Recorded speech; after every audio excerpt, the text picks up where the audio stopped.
Okay, it's seven. Right, it's 7:42. So let's get straight down to the proverbial undies. And I would like to know if there's any news from Idris's undies. Andrina, No, no news. did you know they've made an announcement that the female director of the new James Bond franchise has refused to have a female James Bond? She said, you can have as many women in this as you want, but James Bond has to be a man, right? So that means that Idris might be in the making for it. Right, you know what we should do is have a sideline, Idris for James Bond. I'm totally for that, right? I'm really into Idris. No, well, not as much as you are, Drina. That's a bit. Right, Pete. No, nothing from me. Oh, do you know what I'm going to do? I'm going to go straight to Andy and ask. He's going to probably say, Claire's found something, Claire's this, Claire's that, or Claire's done this. And he went up to Housesteads the other day. So over to you, Andy. Was this something I said? Is he frozen? As soon as I have a go at Andy, right? He's gone. Sorry, Andy. It's all recorded, Andy, anyway, so don't worry. Yeah, I'm sure you can tell us. Oh, Andy's back on now. Oh, for God's sake.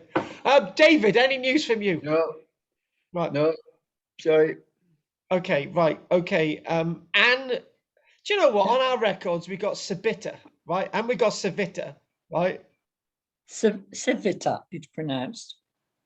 Oh, God. Civita. I got you correct. All right, then. We all want to know what country that comes from. So come on, tell us. What it comes from? Yeah, well, is it a local name then? No, it's. I think it was based on a French name originally, the Sylveta, who were the woodcutters in France. It's a similar word, but we did the family thing once because it's an unusual name, and there was one of them was nursemaid to Chamberlain. Oh, God. Mainly, they were from the Midlands, and they did chain making and things, you know, around the canal area and stuff like that. But it is quite an unusual name. Oh, good. Well, I've always wondered about that. Well done. Thanks for that. And okay, Jess. No, nothing this week. Right. Okay. Thanks for helping support the fort last week. I tell you what, right? It's okay. I tell you what, I can get a reception in a field in West Wales, right? But I cannot get a reception to do this in Barry. I know Barry has got poor connection. I couldn't believe it. You got A1 connection in West Wales in the middle of a field, right? Over and Barry on the top of a hill, nothing. Oh, by the way, Pete, my Barron District article column this week is on the Green Lane going from. Oh. Yes, so I really went into it actually, but Brickyard Terrace and the clay pit. Yeah, well, I didn't mention any of that. I just basically said that I kept that to the book actually. Obviously, when you go to the church, you go along the Green Lane and obviously up to the top of Victoria Park. The Green Lane is opposite me. Oh, hang on a minute. You're on about the other Green Lane. This is the Green Lane that goes from Cadoxton Church to Victoria Park. Goes around the back. Yeah. I appreciate what you're saying. That goes around the back and meets up with Green Lane. It's opposite me. Yes, it does. Yes, it does, Pete. Yes, it does, Pete. Yes, it does. You are very, very right there. Because I mentioned about the Colbert Road lane, and yeah, that's right. You are right. So that all links nicely in, Pete. So, okay, then what we're going to do today, I've got to try and do this today, and I've got to try and keep my my bias out of it. And I'm just going to start off with saying that we're going to be looking at the archaeology randomly of Cyprus. Now, the reason why we can do the archaeology randomly of Cyprus is because I can't even scratch the surface. This is the archaeological site of Salamis, which is near Famagusta. And actually, modern day Famagusta is behind me, but unfortunately, it's remained like that since 1974. This is the Roman Famagusta, the Roman Salamis. And For those that don't know, my family has a home in Cyprus, and it's been in the family for a nice chunk of time, and I started going on holidays to Cyprus in 1983. I'd been out to Cyprus a few times, and I even managed a project in Cyprus when I was fairly young. Actually, when I was 18 years old, I managed a project in Cyprus. Very stressful undertaking for an 18-year-old, but nevertheless, I endeavour to tell you something about that and mistakes that people can make when they organise archaeological field work when they're 18. So there's a lot to tell you about, really, but not really in great detail. One of the first mighty experiences I had was actually of this site, which is known as the Tomb of the Kings in Paphos. Now, like the previous slide about Salamis, Famagusta, I do look at the Tomb of the Kings in Paphos at the time that the Tomb of the Kings was actually becoming big news. And why was that? Well, my childhood in Cyprus was a bit like Peter's childhood in Cornwall. Lots to explore, lots to get out, lots of things that nobody knew about, and everyone's there. Cyprus in the 1980s, early 1980s, was still a new tourist destination. The war was only a few years earlier, and I can give you a list of how new the tourist resort of Cyprus was. From saying that me and my dad, we went to the top of a church, and we looked down on top of a mosque, and there was a Kalashnikov rifle still on the roof. It was still on the roof, and this was only so the war had finished in 1974. This Kalashnikov rifle was still on the roof of this church. This is how opening Cyprus was. We would stay at a hotel, which is now engulfed in the middle of a hotel precinct in Cyprus. So they built this new hotel, and as you would be wandering across the rocks, there'd be all these holes in the ground with all these tombs and everything that had just been freshly found. For somebody at that age, I was 8 years old. This was really stoking my interest for archaeology. Cyprus was so new that I could just wander across the island by myself. People were so kind. Some of the nicest people you could ever meet in Cyprus. I agree with that. Yep. And yes, and they were so kind. You could, as a child of 8 years old, my parents could trust the Cypriots to just have me amongst them, and I would not disappear. So it was such a wonderful time, and it was amazing. I don't know when Drina went out there, but when I went out there in 1983, it was so new, and everything was new. And in fact, the Tomb of the Kings had only really been open as a major tourist attraction for about 3 years. It had been open for a long time, but that's the time when it was really becoming big, in those 3 years. And then I'd also like to say that you would be able to swim in the sea of around the coast of Cyprus, and you'd be able to pick up amphoras from the ancient Roman world, the ancient Greek world. You'd be able to go into monasteries, and it was so amazing. It was so amazing. But years later, after my other trips to Cyprus, I started to realize, in with the greatness and wonders of Cyprus, there was still a great bitterness in regards to what happened in 1974.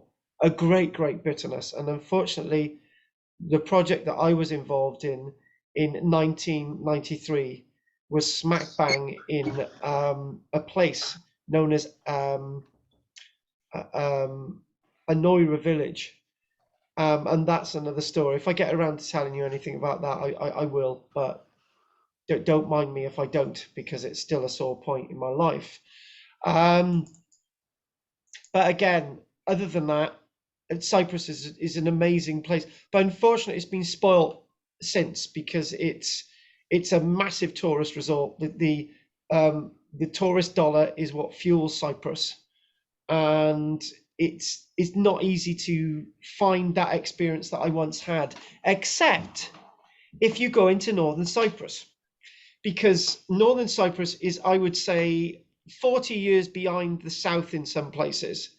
And that experience that I had in the 1980s is quite possible on the farthest tip of northern Cyprus. And we mentioned a few weeks ago about the Kyrenian Ship Museum, and that's in northern Cyprus as well.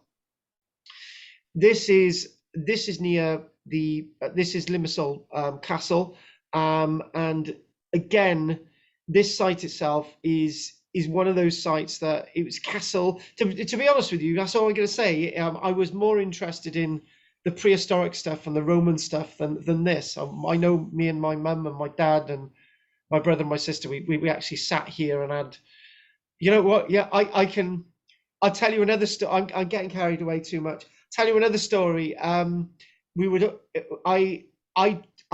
had a little wallet with a few mils in it, which was the money at that time in the 1980s, and I put it on a chair, and I went off. And an hour later, I said to my mum and dad, "Oh, my wallet's on that chair." Right? Loads of people have sat on it since, and where was my wallet? It was still on that chair with the money in it. And you had a feel for this landscape. It was very deep and very respectful, and that was all around us, and how the people loved and cared for this wonderful archival level of history and archaeology. And then when I went out there in 1989, because I'd also gone out there in 1985. When I went out there in 1989, I said to my mum and dad, "I'm going to get on a bus and I'm going to go here and I'm going to go there." My parents just left me. And I remember going into some museums in Paphos by myself, and learning so much about the culture. And I remember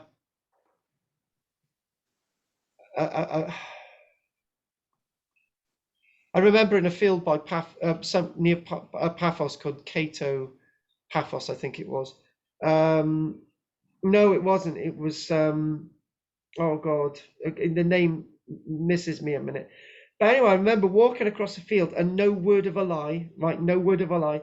I picked up 4 perfectly shaped Neolithic hand axes. You know, they 4 of them across this field, black, you know, hand axes, absolutely perfect with the blades and everything on them. I remember wandering across, and I remember picking up these hand axes, and I remember I remember it was amazing that I was just wandering across the field and I just picked up these 4 hand axes. They were absolutely perfect. I was just wandering across a field, and Lemba that's where it was, near Paphos, and I left them in. I was very much obsessed with not taking artifacts out of the country. You wouldn't see me taking an artifact out of Cyprus. I left them in Cyprus with neighbours, and then I donated them to the Larnaca Museum, and yeah, it was amazing. God, I'm getting so carried away here. I'm glad Margaret's just joined us. So what we've got is a map of places that we might or might not visit today, and most of them we won't. Salamis is where we'll be visiting. This is the coast of Famagusta, so that's where we'll be looking. We're not going to be visiting Ayia Napa or anywhere like that. We're going to be visiting the Kurian site. That's a site that we'll be visiting briefly. We won't be visiting the absolutely amazing, spectacular site of Amathus. I don't even have an image for that. We won't be visiting that. There's a Neolithic site of Kirakicha, And that's another site, a Neolithic site that we won't be visiting either. Lembra, that's the site I was talking about where I found those 4 axes on the field. Paphos and Paleopaphos, Old Paphos.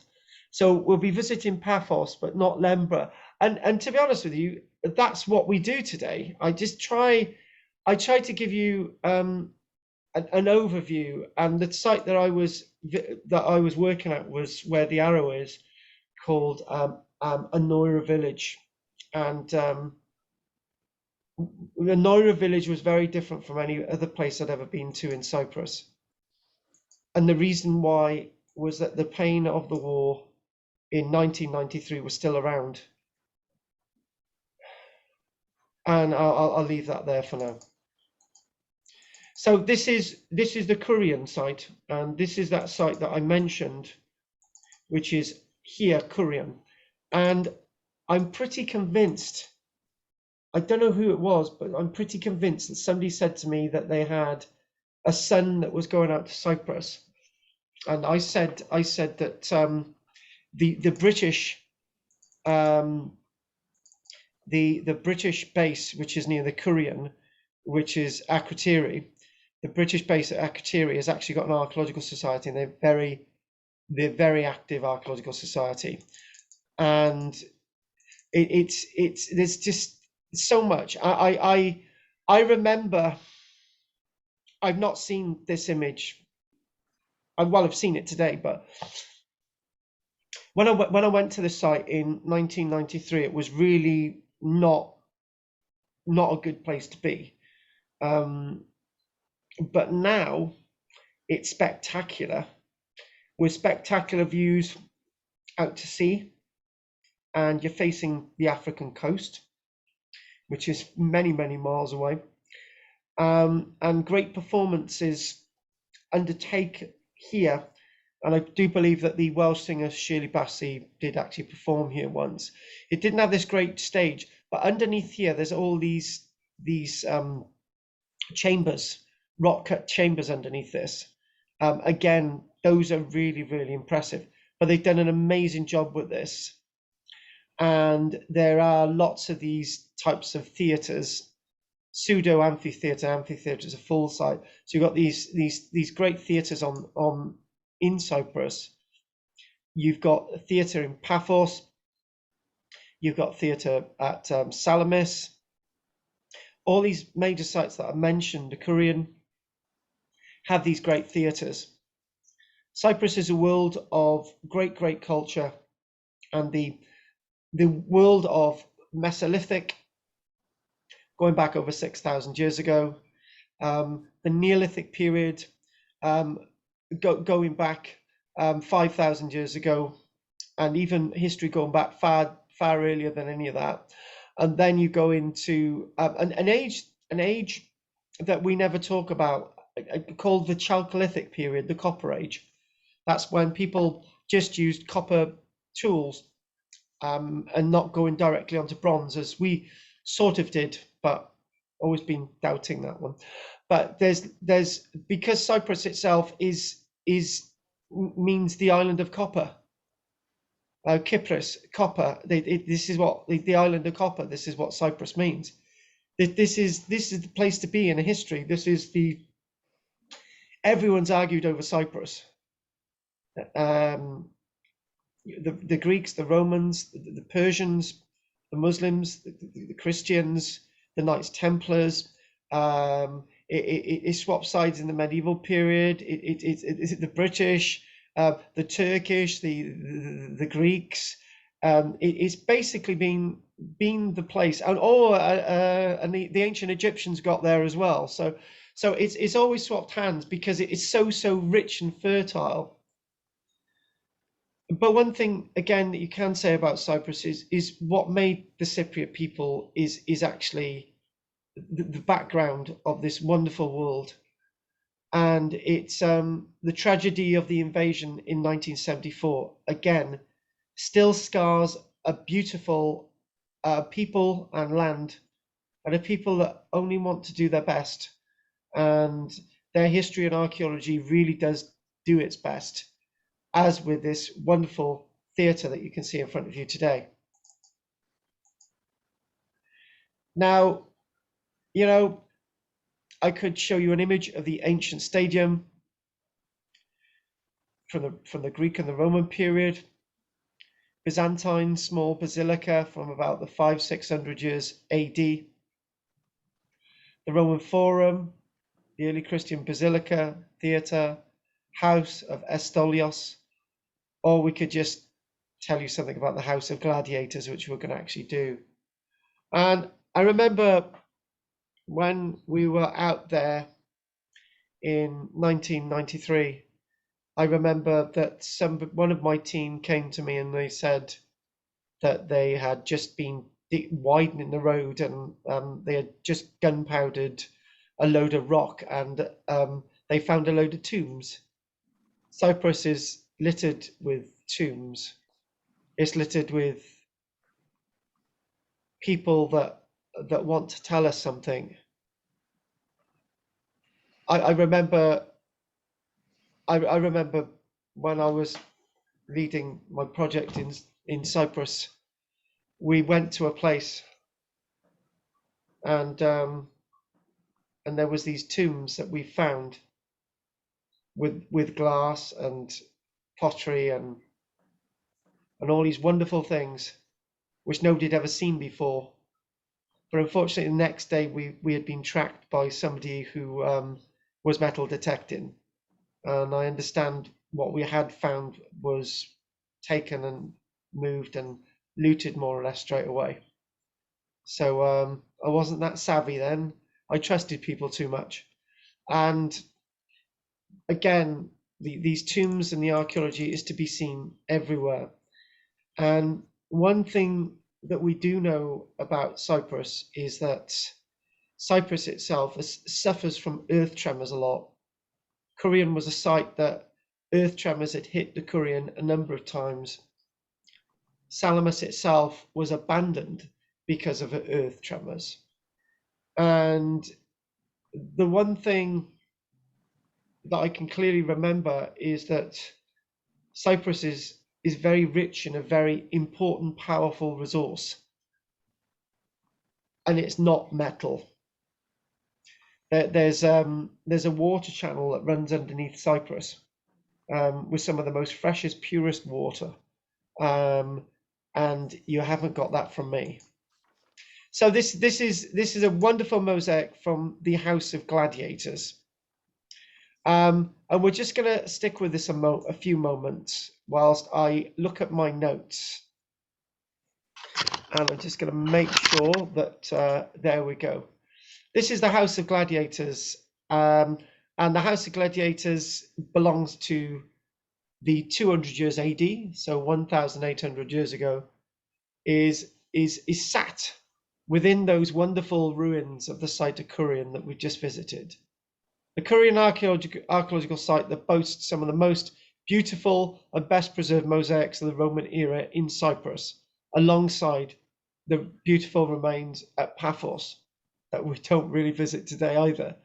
For the mosaics which are the decorated of the east and south wings of the house's courtyard of the gladiator. The most important are these scenes that you're seeing here.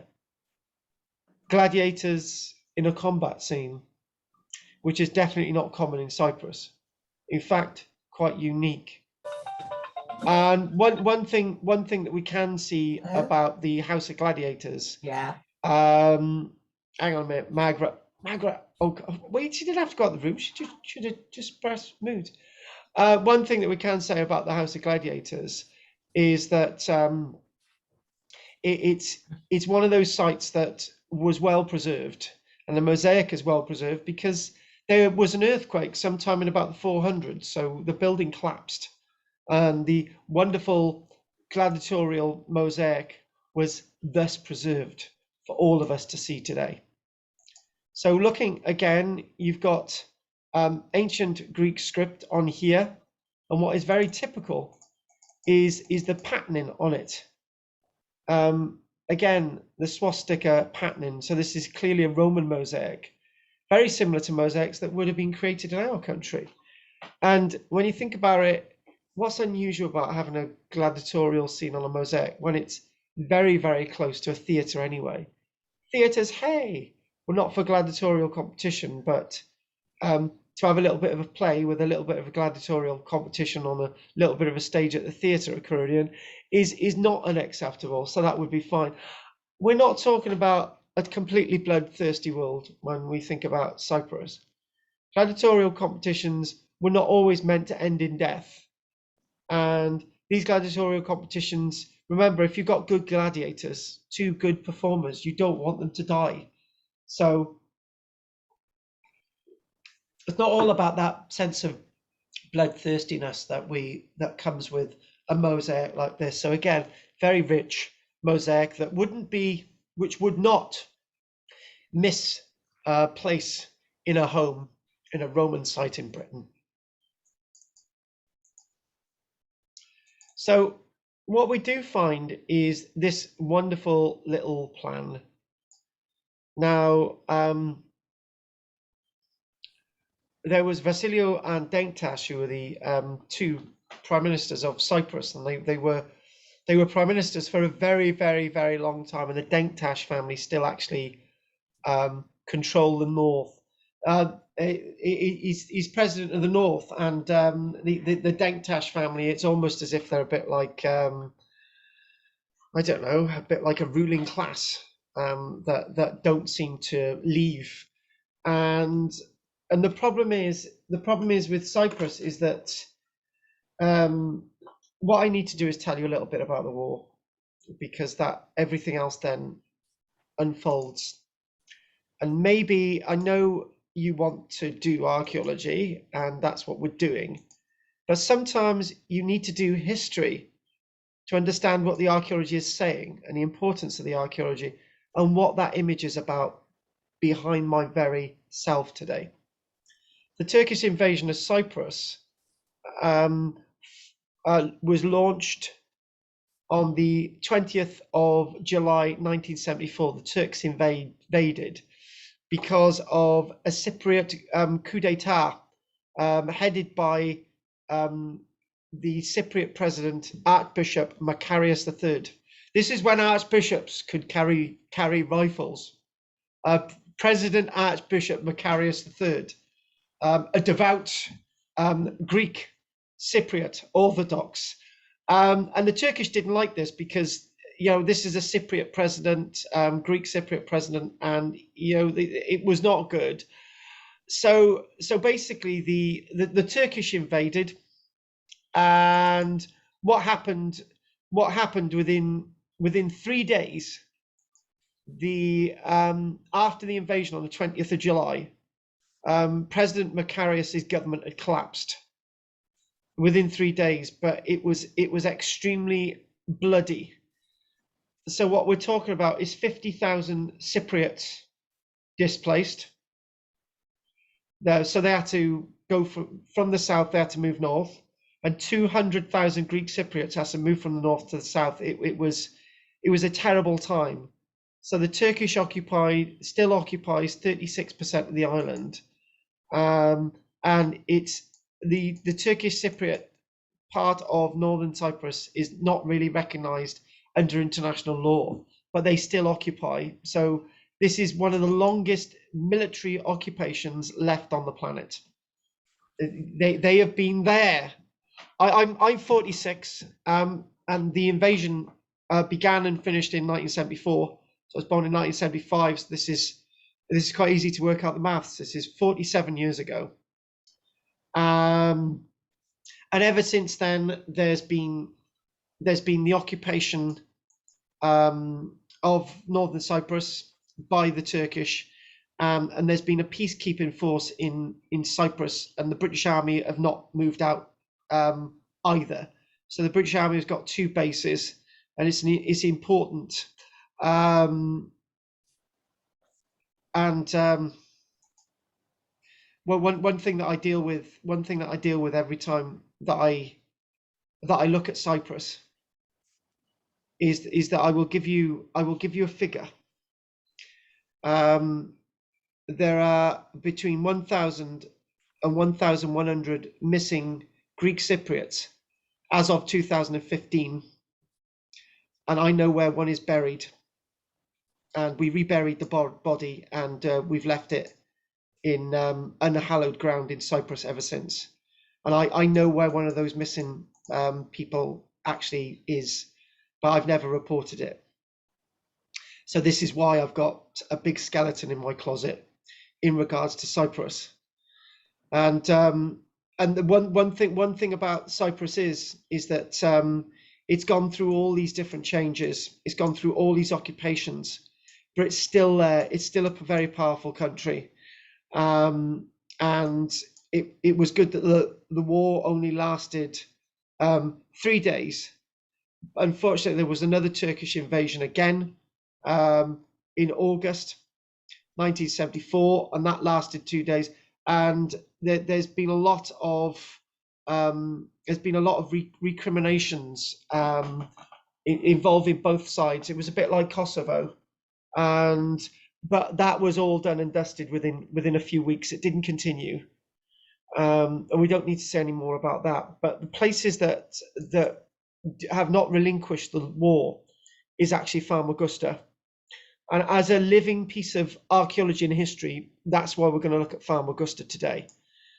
Because Famagusta in the eastern side of the island, within the Turkish territory, is still unoccupied and is still a ghost town today, to this very day. I'll tell you another story as well. In 1983,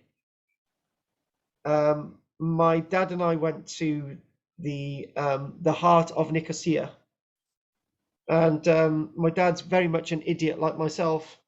He went up to the border, up the steps on the border post, only to be surrounded by Turkish soldiers with bayonets, telling him that if he didn't leave at that moment, he would be shot. And anyway, my dad actually came down, and that was not the only event. As you looked around the walls around you, there were bullet holes in all the buildings around you, on the border post. It was very, very eerie. And years later, when I was doing this project in 1993, when I was doing this project in 1993, I was in a taxi, and we were going through a Turkish district, and the taxi driver was panicking and shouting at me in the car, "You must close your window," because people still fire at the cars, because he had bulletproof windows. So anyway, if we get on with these images, and this is the district. All these buildings here have never been lived in since 1974. Everyone was evacuated out. Everyone was told to leave. It's just so eerie. It almost looks as if it was abandoned last week. I tell you what, if you were doing an apocalypse film like The Walking Dead, this would be absolutely perfect. You look, and you can see a road's been reinstated here, but all these buildings are still abandoned. You've got building after building after building, which is unoccupied. And one of my lifelong aims is to basically have a look around this, just wander through the street. But unfortunately, there's landmines everywhere, so I would need a metal detector. Any volunteers to use the metal detector in front of me? Well, I walk behind about 10 paces and just you're welcome. I can get a metal detector. Unfortunately, if you're caught with a metal detector, you'll be arrested and put away for a year. So, but then again, right? You know, I was warning you. I was saying, look, Pete, don't do this. Pete, please don't do this. And I would get away with it. I'd be the hero. I'd also dob Pete in and end up with his mobile home. So that's fine. I'm happy. I'm all right, Jack. But Pete was saying that he stayed. Pete, you're gonna have to tell us that story. Go on. Pete, I can't hear a dicky bird. You've muted yourself, you numpty. Pete, you've muted yourself. Look, he's panicking now. Look at that. Go on, Pete. There you are. Yeah, we were in Larnaca and we drove towards Famagusta. And at one point you could only go so far. Yes. And then there was a cafe right up on the roof of an hotel. And you go up there and they provided binoculars for you to look over into Famagusta and see the dead city, as it was called, because there was nobody, as you say, nobody living there. Not a person moved. Only the only thing living in there was the rats. That was what they were saying. The only thing that moves in there are the rats. The thing is, there's nothing for the rats to eat either. Well, no. I've got a letter here from Famagusta dated 1970 offering me a job. Oh, hang on. Tell us all about it. You're going to open and tell us what the job was. Go on. Was, I'm loving it. A Greek Cypriot fella called George. I guess it was Giorgio, it would be, wouldn't it? It's got to be George. Yeah, go on. And he found me a job with an English family with 2 little girls to look after, and I would be doing secretarial work, etc. And he was a singer, was this George. He used to sing in all the hotels, and it's from the Espera Tower Hotel, Famagusta. So I just wonder, he's probably dead, isn't he? Oh, come on, tell us. Did you take up the job? No, something. Why not? Something told me not to go. I went to Minorca instead. But Well, I hang on, kept his letter. Yeah, dated November 1970. Well, the war wasn't going to come for another 3 and a bit years, so you No, were but sure. I stayed away from the UK for 6 years. So if I'd gone for the job, I would have been there still. I would have been there, Right. until then. Yeah, but look at what you'd be able to tell us today. Well, I think it would have been a bit tragic. Actually, it may have been, because I was we were told of a story about a British family that was forced to move out in your circumstances, and the people that they had been living with were shot. Yeah, well, I never heard from him or the family again. No. So yeah, it's a bit sad. It is sad. It is sad. Oh my God! Like this is really brightening us up today. God, you should have been on the call at the beginning. Pete was down in the dumps. We were talking about Sandra being down in dumps. I told them a story as well. Oh, anyway, look at this. Oh dear. Yeah. And you can set the. Do you know what? You know what? I remember these people when we were staying in Ayia Napa, and they described it was like a tower block in Nicosia like this, and they were talking about it was in this English family, and the people that they were staying with were shot, and it was just like well, the English were okay. It's just that whether you're Greek or what, and this is the thing, and yes, oh dear, and you're looking at this and thinking it's very difficult. It's very difficult for me.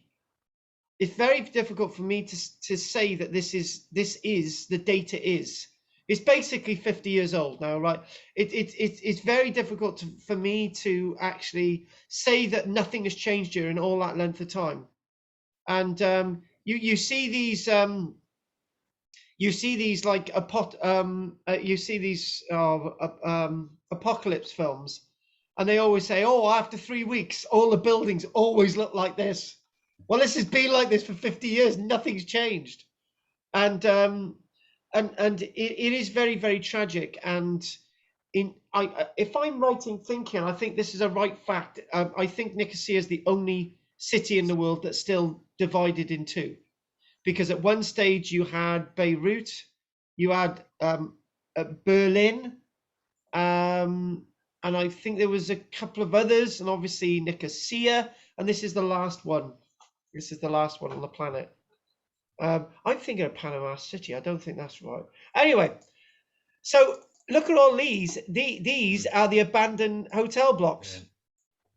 And again, I'm struggling telling you guys that this has been abandoned for that length of time, but it has. Yeah. But it doesn't look like that. It doesn't, Pete. It don't look like that. It No, looks- they looked up. They were built yesterday. Yes, they do. And actually, the only thing missing is windows. That's what Yeah. it looks like. Do you know there's a I think it's a town in Spain. They were given all this European funding, and the funding was pulled, and the place is now abandoned because they couldn't get the windows in, and therefore nobody could live there, right? But that was deliberately built. But this is, and I think the link with archaeology, what I'm trying to make, this is the archaeology of the future if people don't move in. And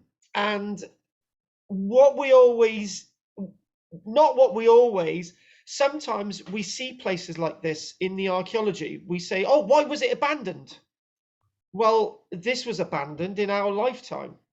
And you don't always need to have answers to why whole cities. You remember we did the city of Temessos, and we've also done Petra. All these cities have been abandoned, and we've always said, oh, why were they abandoned? Was it water? Was it this? Or it may have just been that there was a war, and some people had to go there, and other people had to go there, and they had to leave the city.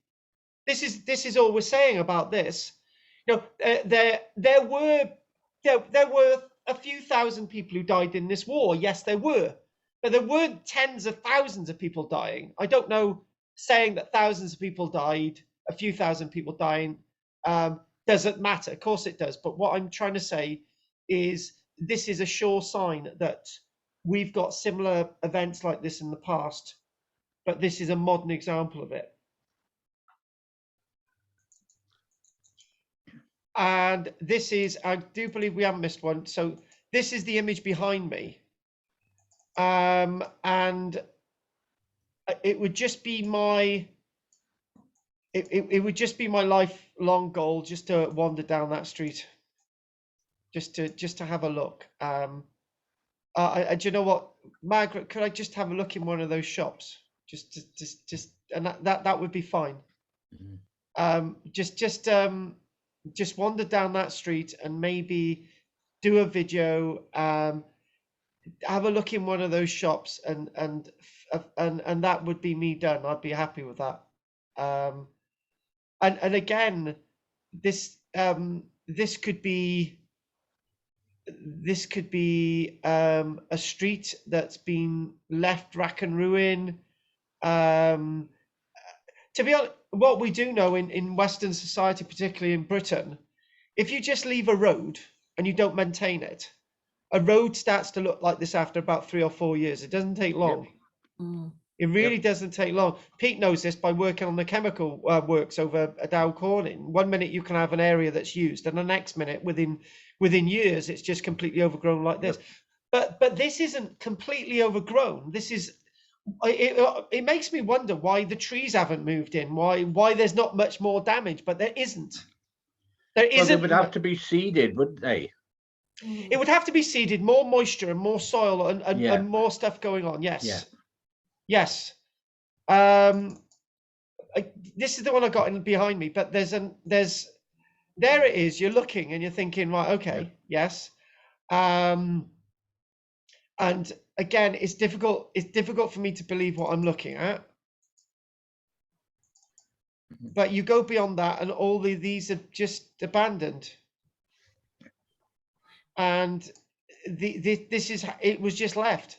People were told to get out. And yeah, Margaret, you would have been in that situation. You'd have had a knock on the door, and you've got to get on a British flight in an hour. There's a vehicle waiting for you. Well, wasn't it a Greek city? But the Turkish section came around it, and it was a Greek city, but still within the Turkish area, and that's why all the Greeks had to leave it. They just had to leave. They had to leave. Yes, they were told to get out just like that. Yes. That was it. I'm sure, Margaret, you can imagine that would have been very traumatic. for Oh, anyone. absolutely. I remember hearing about it when we were in Minorca and thinking, thank God I didn't go. Again, look at this down from above again. Yeah. Mm. You just, I don't know. You just feel that there's, and this is actually inside the Fam Augusta airport lounge. Mm. This is an image from today. And this is what, hang on a minute. Oh God, I did have another image of what it looks like today. It's not come through, but that is what that looks like today. And this is after, again, 47 years. You could sort of put the cleaners in there and do her up and it'd be fine. You could use her again. Except everything's changed completely. So what we're going to do now is, I think the best thing to do is to maybe go on to looking at Salamis, and we got the Tomb of the Kings, but just talking about what Peter said there. You've got the island the island was cut into two, and you can see all these red bits here. All these represent Turkish communities. And all the blue represents the Greek Cypriot communities. You can imagine that there's more Greek Cypriots than Turkish Cypriots, Yeah. and this makes it a lot more clearer. The purple represents the Turkish, and mainly the yellow represents the Greeks. And yeah, Pete's point about Fam Augusta having a Turkish enclave as well, yeah, but not all that's shown on there. But you can get an idea. So in other words, all the people, the Greeks were the most affected by this. Did you know what? We were staying at an Oira village, and this guy came up to me one day, and he said that. He said 20 years ago, it would be, no, actually 19 years ago it was. He came up to me and he said, the village down there, which is now ruinous, was a Turkish village. And us being a Greek village, do you know, we used to play football with them. We used to be best of friends. And when the war broke out, we were lining them up against a wall and mowing them down. Oh.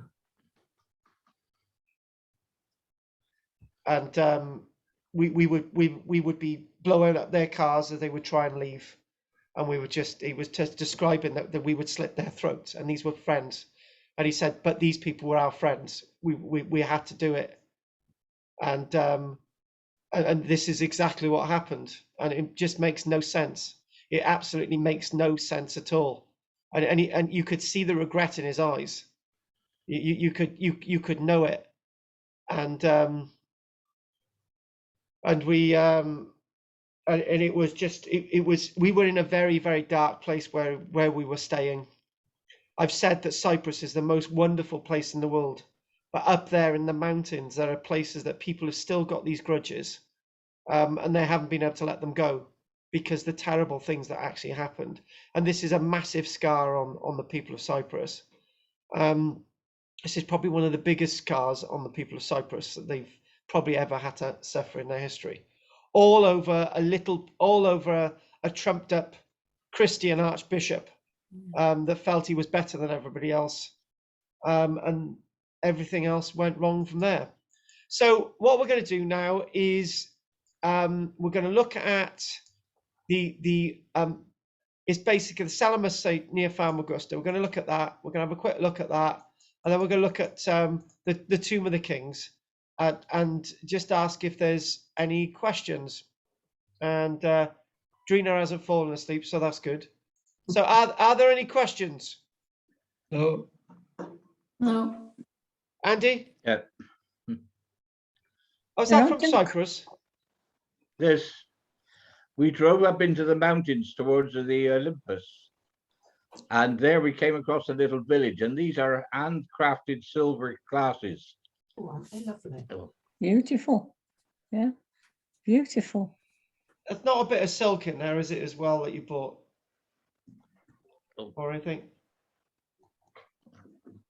Because they not silk, it's not linen. If you look at Yeah, some of the filigree on it, yeah, and if you look at some of that mosaic you were showing, yeah. almost the same pattern.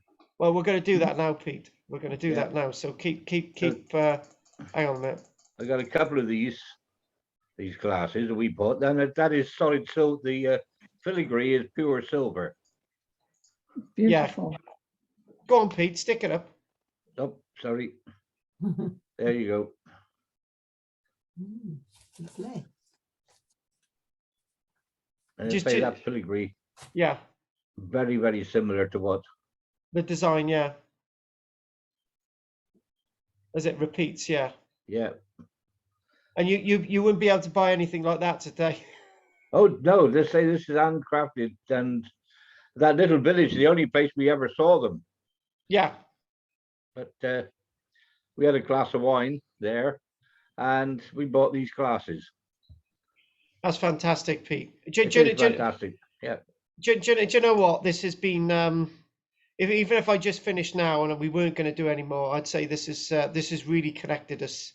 It's definitely connected Pete, me, Drina, Margaret. We Yeah. were just north of Larnaca, and just outside of the hotel, down the side street, there was a little street cafe with a Mm. few tables on the pavement. Mm. And we would go there and we would have a meal there, and it was gorgeous, absolutely gorgeous. And the owner of the little cafe said, "Well, will you tell some of the people from the hotel to come down if you like it so much?" I said, "Oh yeah, well, we'll do that." And we did. And about a week later, we were there again. We had a sat down, we had a lovely meal, and I asked for the bill, and he said, "No, there's no bill for you tonight."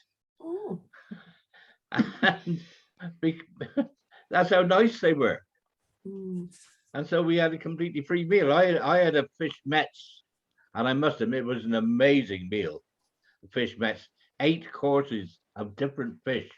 It was really, really good. Stop it, Pete. I'm hungry. What did you? And, You must have had swordfish. You must have had octopus. Oh, we had all sorts. Yeah. We had all sorts. And Calamari. we'd be walking past there in the morning, Yeah. and but the cafe was closed, but the lady would come out and say, "Come in, have a cup of coffee." Did you have the coffee?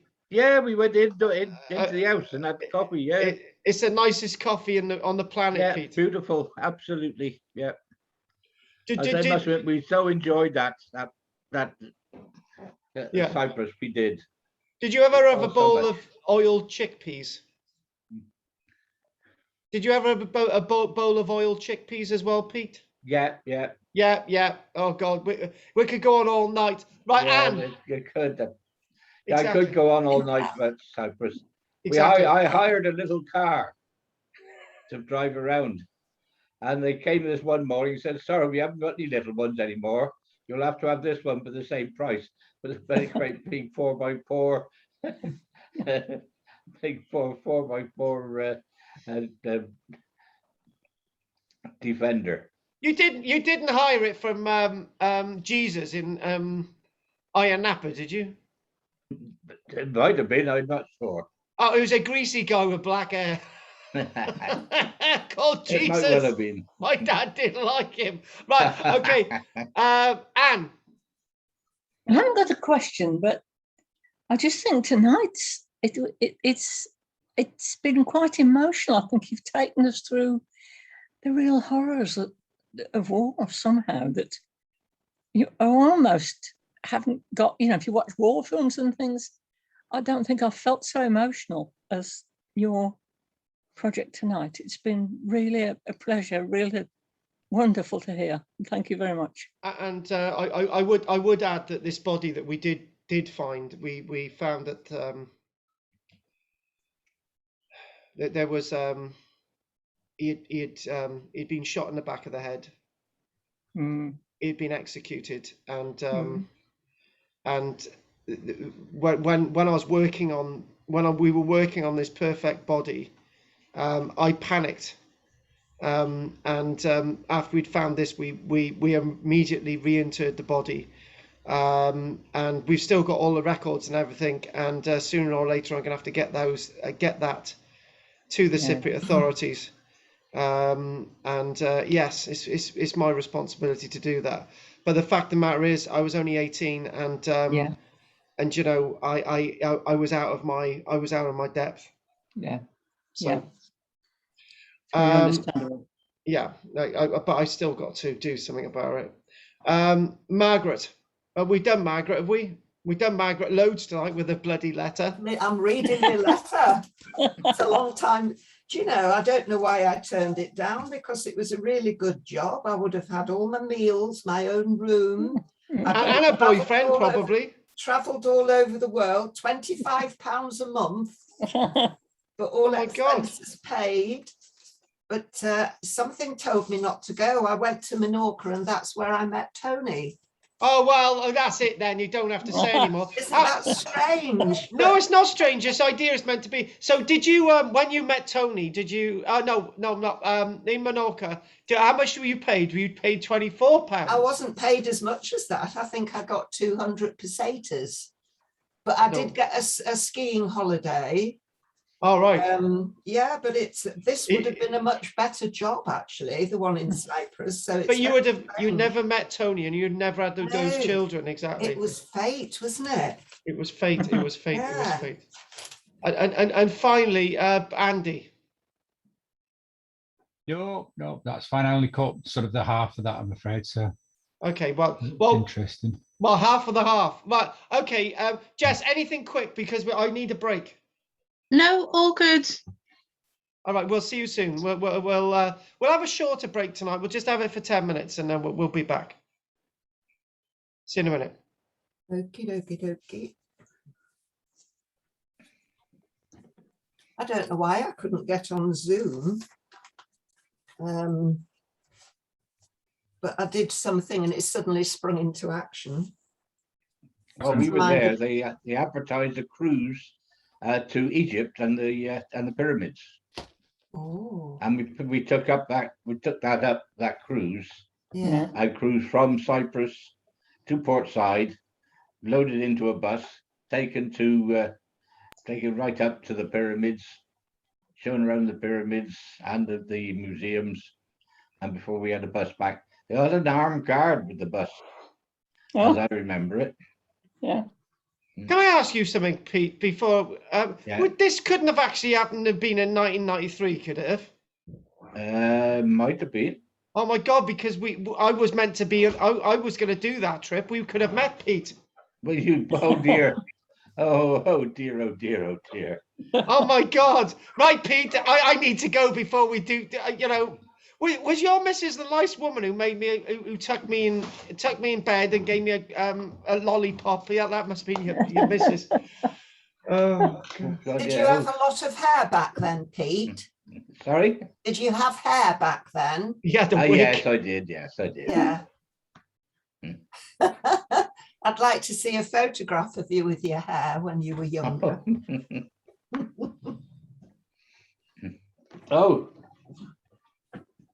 Oh, and as it so happens, have you got one there? Oh, I've got a wig though.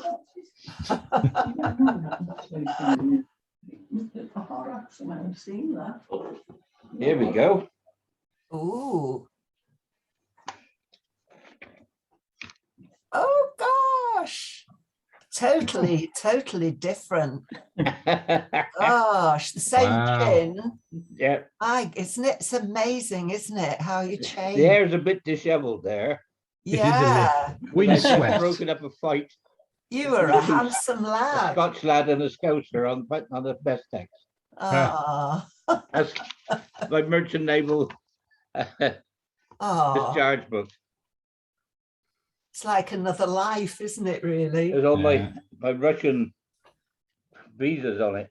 Oh, yeah. Oh, yeah. Yeah. From Odessa and Archangel. Gosh.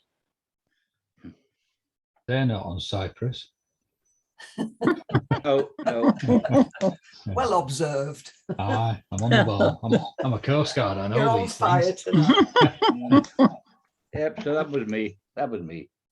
Yeah. When was yeah, that taken, excellent Pete? lad. That was taken in oof, 1955. Oh my Wow. goodness. Wow. Yeah, April 1955. Yeah, I would have been 6. I was -5. Yeah. Not even a twinkle, as they say. Yeah, I was a teenager at that point. Yeah, Oh, must have been about 17. the 50s and 60s were quite good from what I remember. Simpler times. Yeah. Well, 1960, we got married. Did you? Yeah. That's when I was born. Yeah. I was 1 year before you, 1959. Oh, well, there you are. I was 1939. Oh, Really? Is that why the war started? Yeah. Yeah. Yeah, the war was well on its way then. Was it in 39? yeah, I was only 2 then. Yeah, I was only, yeah, I would have only been 2. Yeah. Yeah. So what were you doing in the war then, David? I was only one. You were Yeah. just 1. That's no excuse. Where were you, David? Shropshire. All right. Oh, so you're a Shropshire lad. Yes. Jolly good. That's my mum's neck of the wood. Oh. Wellington, Telford. All right.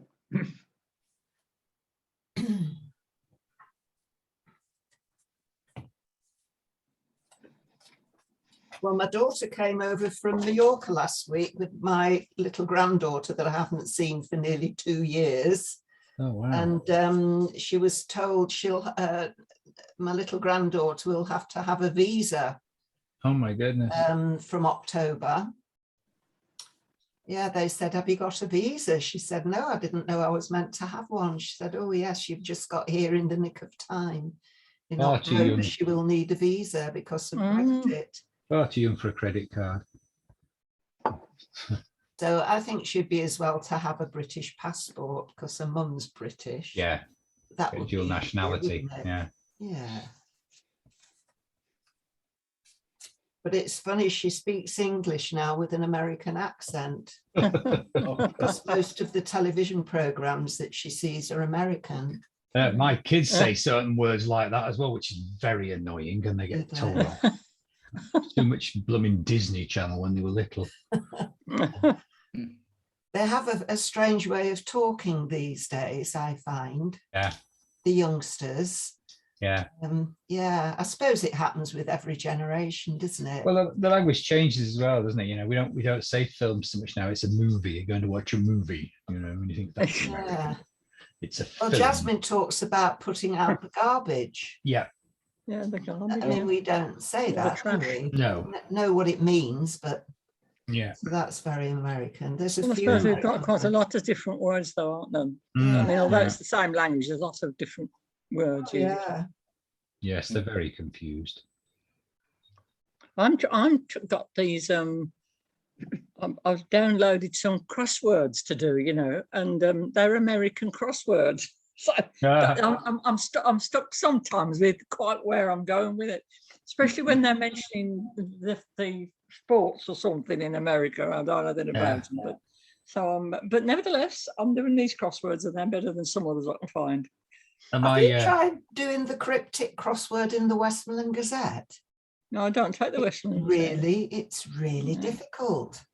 Yeah. My brother, who's quite good at them, he said, I don't understand them at all. Is it in Well, Cumbrian dialect? I used to do You crosswords don't regularly, and I think- could do the Sunday Times crossword, not the midweek, it was harder in the week, but the Sunday Yeah. Times crossword I could manage.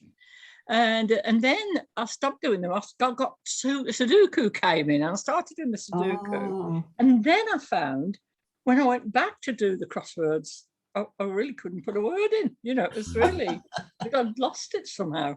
yeah, You've got to keep going and you get used to the format. yeah. Mm. I used to have a friend who did the telegraph cryptic one. I could do the ordinary telegraph one quite easily, Yeah. but not the cryptic. I couldn't just. He said, "Well, it's this." And you're thinking, "Oh yeah," because you just straight off like anyone else would do with an ordinary You've one. got to get in the mindset of the But writer, I the think. cryptic's Yeah. better, but I like the cryptic. That He I was is off know, his- it because gets your little I've brain got cells no- working. He was I've off got his no head. That's general how he knowledge. managed to do it. I've got no general knowledge, so I have to do the cryptic, and it was puzzle solving, so I quite like doing that. Mm, But mm. no, general knowledge gets me because I never know anything. You know, I don't know geography and stuff like that. Where's the river or the capital of somewhere? I've no Yeah. idea. But now you can just Google the answers, can't you? If Well, you're yes, but stuck. that's cheating though. Then there's no point in doing it if you're going to look it all up. You've got to keep going at it. My mum does that. She has these puzzle magazines, and she used to bring them over to ask us the ones she couldn't do. She says, "I do them to keep my mind going." And we eventually got her an iPad, so she looks them up now, and you're thinking, it's not really doing it then, is it? If you're No. looking them up every time. No. But never mind. No, but I do like the cryptic ones. Most can't of do them that. are anagrams, aren't they? Yeah, I can't. But it's not kind very of good makes at anagram. sense. Once You or get- twice I found a word I really didn't know. I worked the cryptic answer out and put the word down, and it was the word was right, but I didn't know the word. I'd never heard it. You know, Oh, you can get to it a word even if you don't by solving the clue. You Yeah. know, but you'd never do that on general knowledge, would you? no. You couldn't do it. No. Do you know, I was watching the Antiques Roadshow before this, Mhm. and they were talking about the Royal Engineers, the regiment, the Royal Engineers, and they said, how far does it go back? And it went back to 1066. Wow. Really? William the Conqueror brought over his royal engineer, brought him with him. And a lot of the first buildings were flat packs. They brought them across with them, Right. They and did on just the boats, yeah. re-erected them when they got Yeah. over to Yeah. England. Wow. Yeah, blooming Flat French. pack castles. That's amazing, isn't it? Isn't Yeah. it? Yeah. Yeah, I thought that was Nothing quite new, is that? interesting. I'm not entirely sure that's a totally accepted history of the regiment, because I was under the belief that there's one called the Honourable Artillery Company.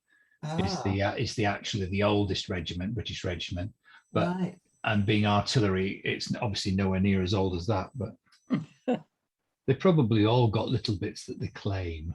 Yeah. Well, this engineer apparently was called Gandalf. So Of course he was. He got it out, didn't he? Deary me. Did he have a mate called Frodo by any chance? No. There was a Bishop Frodo, actually, wasn't there? There was, yeah. I like that name. And maybe there's more to it. Ah, Well, he was Tolkien was into his Celtic mythology, wasn't he? yeah. Middle Earth being the place where we live. But you know what? The announcement I'm gonna make, right? Because Pete's got to put up with a lot from me, right? Oh, a bit. The shells. Hang on a bit. Oh. You did that without saying anything, Pete. That was brilliant. Do you know, I think it's, Yeah. I think having that picture on for so long of that terribly empty place, Mm. Yeah. I found it sort of got to me a bit, you know. See, You look at the don't normally possibilities see of the that in a- development. Watching anything else, it moves on, doesn't it? But that's Yeah. stayed there a long time. No, that's the street that Pete lives in. No, because I give Pete a load of stick, right? Next week we're going to be doing the post-Roman, pre-Norman kingdom of Cornwall, Oh, good. That'd be interesting. and I'm doing it for Pete, right? Because was it today or yesterday, Pete? I beeped you whilst you were outside your house in your underpants. Quite possibly, yeah. Yeah, you were. He was standing alongside his wall, looking out in a daze, and I beeped the hell out of him, and he was going like this. Who the hell was that nut job? Yeah. So anyway, right. Anyway, let's carry on. As I said, next week we're doing Cornwall and Very good. The nation. the nation of Cornwall. Cornwall. Yes, Cornwall. And just for Pete, right? Just to wind Pete up. Thanks for everyone that's actually paid, other than Pete. Right, okay, that's 1-0, Pete. See, you did it to me at the beginning. Michelle. Right. Michelle thought I was talking to her then about whatever. Anyway, let's crack on. And I just got to work out where the hell I was. Right, hang on a minute. Oh yeah, we went back and had a look over that slide for Pete. Right, okay. Let's just get straight into it. And by the way, Pete, because we're doing Cornwall next week, John's joining us. He's welcome. He's going to wear a handkerchief on his head just to wind you up. Well, yeah. So in other words, Salamis, right? One thing I would say briefly at the top is that the importance of the theatre in Cyprus is again clear. The importance of the gymnasium, the outside gymnasium, is actually where you've got the remains of, the columns that we'll be looking at in a short while. To the sense of the Greek world and the Roman world in Cyprus imbues the level of Greek and Roman true sense of civilization, because it's on an island, and most of what happens on the island is not going to be affected by outside influences, as today. When all these countries were falling apart around the Mediterranean, Egypt, Syria, Libya, Tunisia, and all the rest of it, Cyprus was going, "Hi boys, we've got a wonderful idyll," right? As the Greek world's falling apart, the Greeks in Cyprus, they're all right. As the Roman world's falling apart, hey, everything's being taken over by Islam. It's fine. We're okay on Cyprus. So this is what I'm trying to get at. It is an idyll and the level of remains, but what you are going to be suffering with greatly on Cyprus are those earthquakes.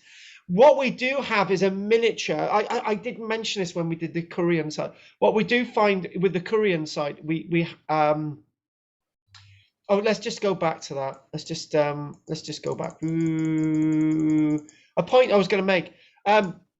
In this area, hang on, where I think it's to do with the House of Eustolius.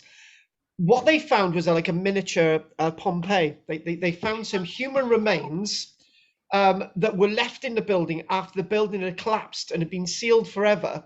So in other words, the parts of the city were just abandoned with the people there dead inside the building. So you've got your miniature Pompeii actually in Cyprus.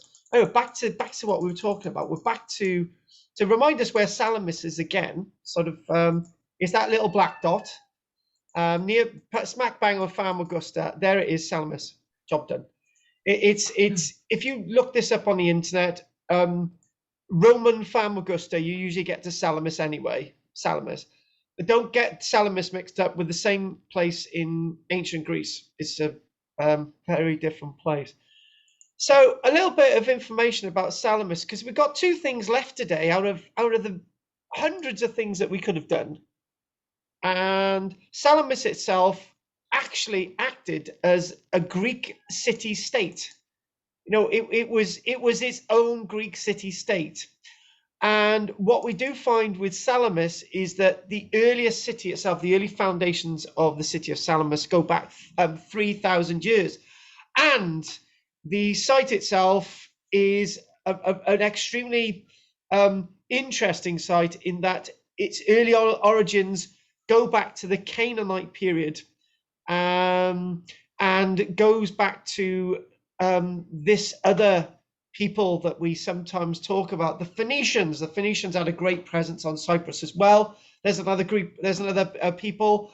The Phoenicians had a great presence on Cyprus, and their burials associated with the Phoenicians dating to the 900s BC are to be found associated with the Salamis site. Another people that we haven't even mentioned, the Assyrians invaded Cyprus. The Persians, the modern day Iranians invaded Cyprus. So, so strange enough, it's almost as if Cyprus manages to keep its own way. It's got all these invasions, but somehow the Cypriots go, way, we're still here. This is why the invasion in 1974 was so different and so destructive to the psyche. Cyprus had survived having all these enclaves everywhere, a bit of Greek over here, a bit of Turkish Islamic settlement here. They all survived. But the invasion of 1974 was very different than Cyprus had ever suffered before, and I think this is why it is very important. So what we do see with Salamis is that Salamis itself is like Paphos and like Kyrenia, like lots of other locations on Cyprus, that it's got trade with lots of areas around the Mediterranean. And again, it could be mentioned that maybe distantly the trading copper may have actually reached our shores from Cyprus, but then again, we've got our own copper. When you think about tin and all the rest of it, it's a possibility. So there's Cyprus itself is got links. Somebody mentioned J.R.R. Tolkien earlier on. I heard you talking about it. But another person who's writing similar epics is Homer. So you've got some of Homer's epics associated with Cyprus as well. So you've got all this. You've got this great city of Salamis. It becomes a very great city. It's got its own harbour. And then eventually it goes into the sense of the Byzantine world, bonds and bonds and bonds. Salamis really bonds with the Mediterranean. It bonds in with Egypt, Syria. It bonds in with ancient Greece. It bonds in with Rome. All these people. And if you look up,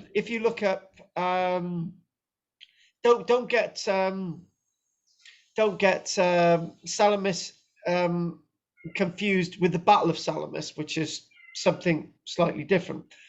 So what we also find is who else turns up in Cyprus? Alexander the Great. So if you want to learn about history, Cyprus is a place to go. Everyone goes there.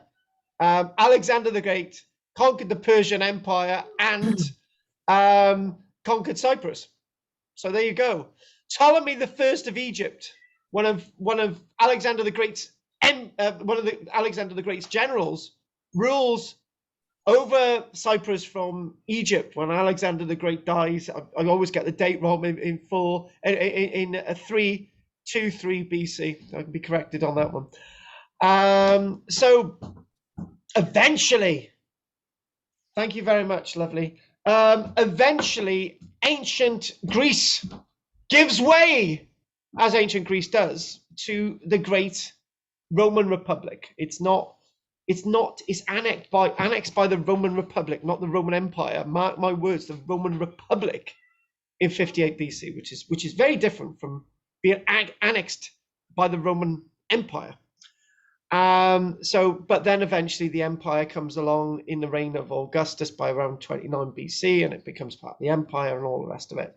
So it's a major it's this whole thing. And what religion have we mentioned so far? We haven't actually mentioned the Jews.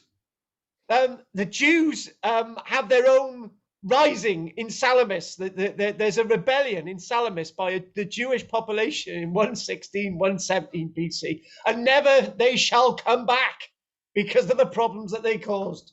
So also Salamis comes into the story of the Jewish faith as well, which I think is absolutely brilliant. So let's have a little look at some images. And again, yes, okay, here we go. So what we've got this great sort of in the heart of Salamis. You've got this great gymnasia. Basically, this is part of a veranda. And this would be sheltered, and you would have played or not played, you would have exercised within that area, that gymnasium area outside. You can imagine Pete naked, flexing his well, I'm not going to imagine Pete naked, flexing his muscles, but Pete can imagine it, and that's what would happen there. And it would be a space for mainly men to exercise, but then again, I'm sure women could exercise as well. And me and Andy would not move our eyes away from the center of their exercises. But anyway, that's all that going on. And again, this is that you can imagine these flying buttresses here onto this building, which can equally be used as shelter against some of the architecture innovations. What we have is imported marbles from the greatness of the Roman Empire, obviously the Greek world before that. And then you've got the stonework itself, all the local underlying. Throughout history in Cyprus, you've got sandstone is used for everything. Right, sandstone is used for harbour walls, sandstone is used for castles, sandstone is used for graves, sandstone is used for buildings, sandstone is used for everything, right? But unfortunately, with that, sandstone gets really badly eroded at the same time. So this is that thing with sandstone that you've got to but sandstone is easy to carve into as well. So this is why you've got all these. In the rock around Cyprus, you've got all these underground rock cut tombs, and you've got all these like tunnel networks and so on. Can I tell you another little story, right? With my project that we had in Cyprus, right? There was a woman who was on that project with me called Michelle, right? We called her One-Eyed Michelle because she only had one eye. Anyway, there was Michelle and another person called James, right? And I said to them, right, I'm going to explore a tunnel. So I said, right, I'm going to have a hard hat on. I want you to tie a rope to me, right? And I'm going to explore this tunnel, right? So, and I had a camera and everything, and that was fine. So getting into the tunnel was okay. Unbeknown to me, it was the lair of this massive bloody snake, right? Mind my French, because I could see its skin, right? On the way, on trying to get out, I was having to pass the skin of this snake, and I was panicking. But then I panicked because I couldn't get out because I couldn't fit going out the hole. So I actually I thought about dislocating my shoulder to actually try and get out. I was in absolute agony trying to get out. At which point I did get out, only to hear a rock fall behind me as I'm getting out of the cave as well. So I never did that again. And also what made things worse, right? As I'm going into the cave, I don't have enough rope. So I take the rope off. So you can imagine they're pulling the rope now outside and they're shouting, James! Because this woman that was with us on the project called Michelle, she didn't like calling me Carl. She would only call me James. Strangely enough, she had a bad relationship with. I'm not going to go into that. But anyway, so she only called me James. Strangely enough, so she was screaming and she was saying, "Oh my God, James, James, James!" So because she'd pulled the rope and I wasn't on the end of it, and the other person, James, had run off to get the rest of the team to get rescue people in there because they thought I was trapped. Eventually, I got out, and the first thing that Michelle did to me was slap me across the face. I've thought ever since that's what Michelle's do. But anyway, it's really, really ironic, all these things. But anyway, that was the story of the cave. And again, back to Salamis. And there's Salamis there, and this is the city of Salamis, and you can get an idea that there's a great temple to Zeus. There's all these walls going around it, and there's a theater, and there's a columned way, and this is obviously the signage associated with the site, the Turkish signage again. So that's that. You can get an idea how big the site is from the theater. You know the size of the theater now. And there was there was a little bit of a racetrack as well. So you've got an arena as well. So all these things have got similarities, and it has been excavated, but not as extensively as it could be excavated. So I'll give you a few more facts about this as well. So it moved into the Roman period, and it was a great time in the Roman period with limestone flooring, with the likes of marble flooring, as we've seen with other sites with our visits around the world. What we do have is the remains of a harbour wall, which I will show you an image of. Alongside the Greek gods, alongside the Roman gods, Christianity hits the area. So it's got a huge basilica being constructed sometime in the 360s. And it served as being an important Christian center until later on, until the Islamic hordes turn up, but that's quite some time. But there's a massive earthquake that hits lots of sites, like the Korean site and this side, a massive earthquake in the 300s. And what happens is that the town was supplied with water by an aqueduct. Unfortunately, when this was destroyed in the 600s, the city came under great problems because there was a lack of water in the city. And I'll just tell you a little bit about the archaeological excavations, because that's what we're here to do, isn't it? Archaeology. Again, looking at this, it is very difficult to make the call. Have these stood for the past 1,300 years, or they've been re-erected? But the sign to the fact that they've been standing for a long time is the fact that there's no damage in the columns, and there's very little damage on the capitals. So some of these may have been standing for a very, very long time. Let's tell you a little bit about the archaeology. Archaeological excavations at the site began in the 1800s, and there was a Cyprus Exploration Fund. There's also an American mission based in Nicosia, and that's another story that maybe I don't want to tell you all about.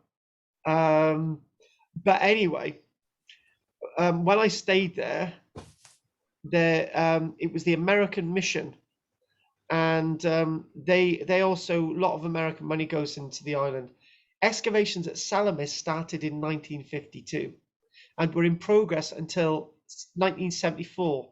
Unfortunately, that would have caused great damage to what was happening to the archaeology. So obviously it was left exposed, and it would have been there was great problems.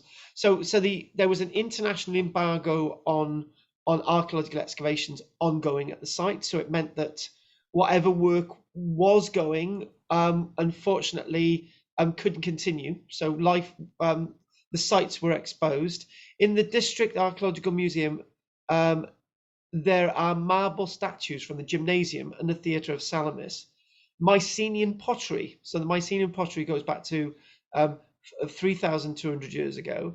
And several of the statues and sculptures from antiquity are disfigured, headless, or mutilated, because they were deliberately made headless by Christian zealots. The public buildings uncovered at the city site of Salamis date to the post-classical period. The Temple of Zeus, Salamanias, whose cult was established according to tradition, must have existed since the foundation of the city. The extant remains date to, lots of what we do see dates back to the Greek period. And there are enormous marble statues to the likes of Zeus. What we don't know is what is precisely going on fully with the site, and work is ongoing. So Salamis is a massively important site. So just have a quick look at a couple more images, and then again, that looks absolutely amazing. These are some of these statues that they were all, actually, it may have actually been that the heads were actually taken off, because the heads would have been carved separately. You can see that they were carved separately. Or the heads were wooden. It's a bit strange that the statues are left there without the heads. So I'm quite suspicious of my notes saying that the heads were deliberately smashed off. So why leave the rest of the body? It just don't make sense, does it? What Is makes it? you think the heads might be wooden? No, the point is, right, the point is that if you look, you can clearly see that the head was carved separately. That's point one. The other point is, if you're a Christian zealot, why are you just taking a head off? And then if you've got a headless statue, why is the statue still remaining there? So for the next 100 years, you've got to go down the street looking at a headless statue. It makes no sense. So would it make more sense that there were no Christian zealots and maybe the heads were made of wood, they rotted away, and that's why you don't have any heads? That's just an idea. Okay. It doesn't, Margaret, right? Think of it logically, right? You're a Christian. Okay, we're going to do it this way, right? Do you know there's this massive tradition at this minute for removing statues in America associated with the American Civil War, right? Yeah. If you're a Confederate general who did very well in the war, your statue's removed. If you're a Union general and your family still kept slaves, your statue still remains up, right? But the point is, in America, they don't remove the heads and leave the statue there. They remove the whole thing. Mm. Yeah. Yeah. So if you're a Christian zealot, you're not just going to leave this. You're not going to leave the statue and take the head off. You're going to move the whole thing. It don't make sense. Yeah. Do you think it would have anything to do with the religion itself? Because if they're religious zealots, things don't make sense. All right, then we'll just take the heads off. All right, we'll do that one. Well, you know, I mean, it wouldn't make sense. Yeah, but then again, for the next 100 years, you're wandering down the street with these statues, and these Christian zealots are already gone off. You can Well, imagine. they're gone, yeah. You can imagine a conversation, can't you? You're all sat down. You're having a nice coffee with Pete, right? And you're saying, and Pete's going, "Why are there statues over there without any heads?" And we don't know. They just look good know. without their heads. We don't know. Spanish Inquisition. Where the Christian zealots just disappeared. We don't know. Maybe they never had heads. Actually, this is another thing. Maybe they never had heads in the first place. Yeah. Mm. Maybe they're headless. Maybe what it was, they knew there was going to be Christian zealots. So if they put them without heads, it'd be fine. What's interesting about them is the fact that they've got no necks. If they had the heads taken off, they'd still have their necks. Yeah, they would. They've got hollow things. So I think you're right. Either they didn't have a head, or maybe they had turning heads. Someone nicked them. Oh, yeah. That would be very bizarre. Oh my God, are we talking about that? Oh God, what's Wurzel Gummidge? Right, so basically, yeah. you swap the heads around. Yeah. Perhaps they outturn. I've never seen statues without heads before. That's really No. interesting. Now, could it possibly be that Go on. those statues depicted one particular race of people? And as it was a multicultural society, Oh no! Please, no. they may well have said, well, the statue is of Cyprus. Yeah. Now, we've gone on a couple of dolls from Haiti. Oh no! Now, in Haiti, there's no face on the dolls for exactly that reason. Yeah. Could have swapped their heads and then had a different one each week. Yeah. So I don't actually agree with my notes. It just doesn't make sense. The thing is, right? And the other thing as well is, if you're gonna, obviously, I'm. Oh, look Oh at my God! Can you see that doll? Ah, Beautiful doll, yeah, do you think? There's Yeah. no but features. there is no face. So that could be a Yeah. bloke. Still got a head though. Well, Got I long hair. doubt it. Got boobies. Well, Pete's got boobies. Hey, steady. And there it is. And that's the reason for that having no face. Or could that possibly be a similar reason? So the other thing as well is, right, if you're gonna obviously the heads originally were separate, right? They're carved separately, right? So if Yep. you're these Christian zealots, right, and you've got like you can imagine, right, there's two Christian zealots now, and the one's saying to the other one, whatever you do, don't damage the rest of the statue. You got to damage their head properly, right? You just got to take it off in one go. Or what we're gonna do, we're just gonna take the head off and smash it up on the ground. Everything. You can imagine a conversation. Don't touch the statue. It's lovely shaped, right? We don't want to damage it. It's lovely. But And you you can- don't know that heads have been damaged. No, the- they might have been put somewhere really special. Absolutely. Maya, yeah. You don't know that the heads have been damaged, just removed. Head case. And removed quite gently by the look of it, because there's very little damage around there. Oh, so you're one of the Christian zealots. Oh, we got to be very careful, yeah, Peter. Oh, don't damage it, Pete. Hey, ISIS took stuff and sold it, didn't they? They didn't smash everything. Oh God, there's always one in there. Do you know what I mean? But anyway, I can there's make a few bob out of that. I'll just, let me just take it off here. No legs either. Hey, oh, don't start. oh my, there's no feet. Oh my God. Got no arms either, have they? In fact, Oh no, that's Really? got an arm. no, that one's got an arm on it, yeah. No, it's got no arms. That's harmless, that one. I knew somebody would say that. Armless or harmless? Has Oh. the other one got legs? I can't see for Pete. See, What? that's the full body, isn't it? Yeah. The other one Yeah. is just the torso. Oh my God. Perhaps he just ran out of time What? The Christian before he zealots or the finished the carver? legs. Oh. His block of stone wasn't quite big enough.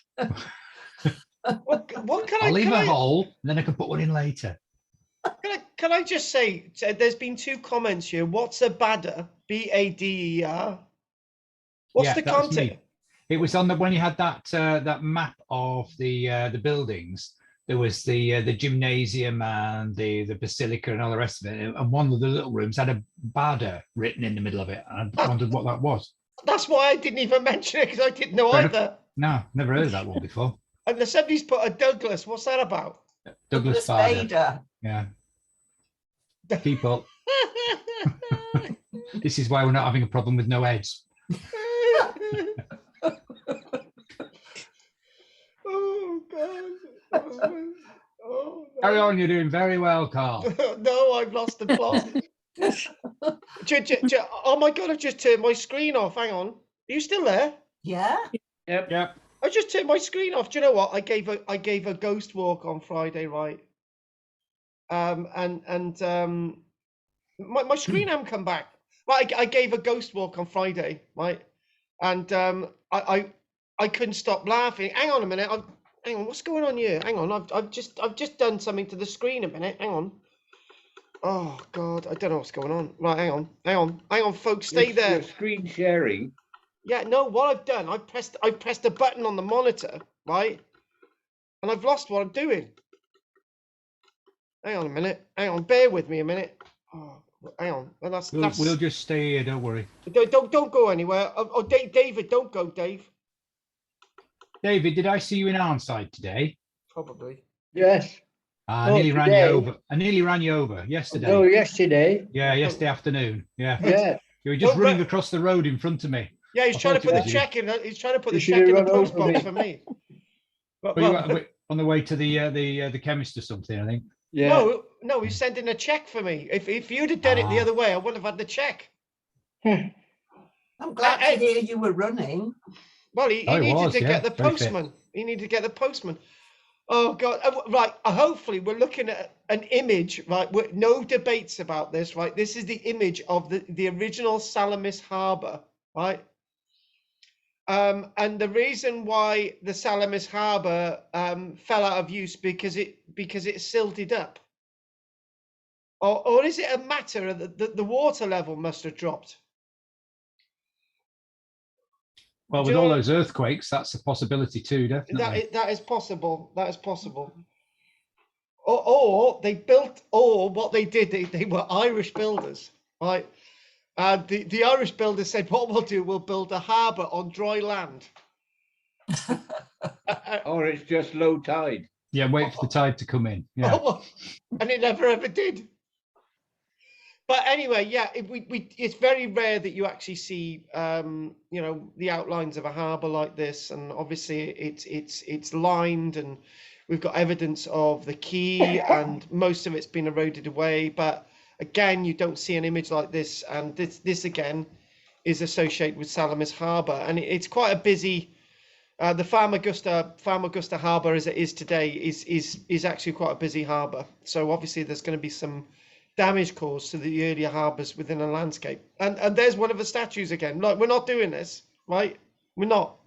We've already done it. But mind you, nobody's talking about who nicked the hands. Ah. Do you know what I mean? Or the slippers. So anyway, what we're going to do now, we're going to look at the 80-acre site of the thingamajig, the Tomb of the Kings in Paphos, right? And that's what we're going to do next. Now, again, if you looked at this image back in 1980, most of those houses would not exist. Right? It was quite a walk from where we stayed in Paphos to actually get down here. And do you know what, right? I don't know what it was. When I was a child, holidays seemed to last forever. They were only 2 weeks. Do you know, my mum and dad took us somewhere every single day. It was like, right, you're not staying in bed, we're going somewhere, right? It was amazing. I think I may have had one day off, right? And I remember that I was playing with the ants. The ants over there were huge. They were massive. I would have ant fights, so I'd get a load of black ants and I'd get a load of red ants and see what happens. Except that they'd usually all turn around and chase me away, so that was something else. Anyway, this is the Tomb of the Kings, not to be mistaken for the Tomb of the Kings in Egypt. And this gives you a little bit of an idea of the Tomb of the Kings site. It's huge. It is 80 acres. It is what it is.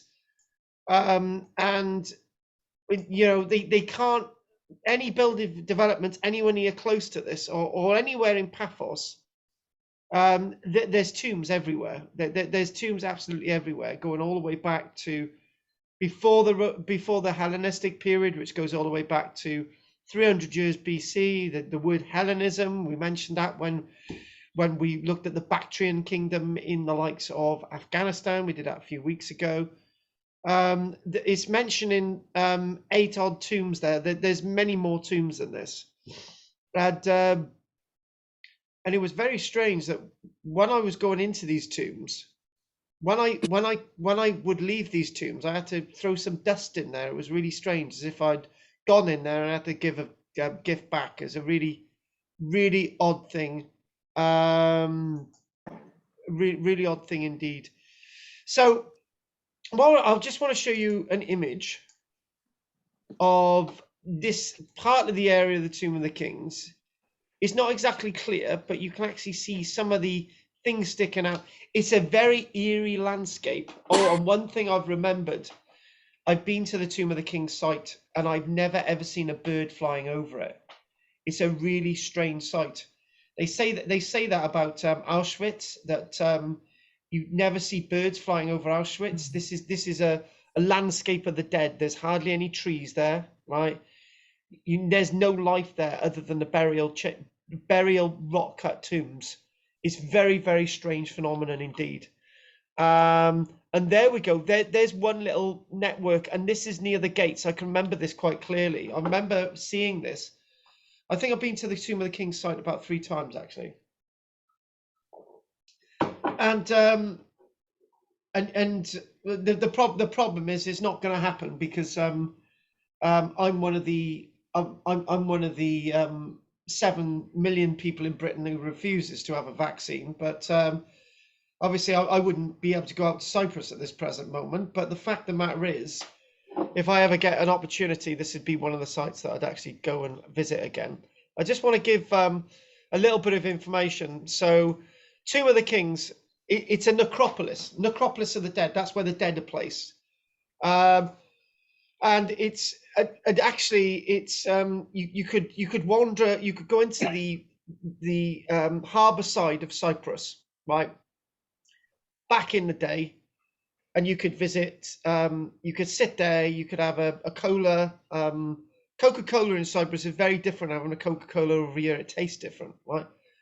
And you would have these fried honey ball things that you could eat them. You'd have a bag of them, a bit like donuts, but something completely different. You then wander all the way over to the medieval Paphos harbour building, which is a bit of a fortress. Then you go around the corner.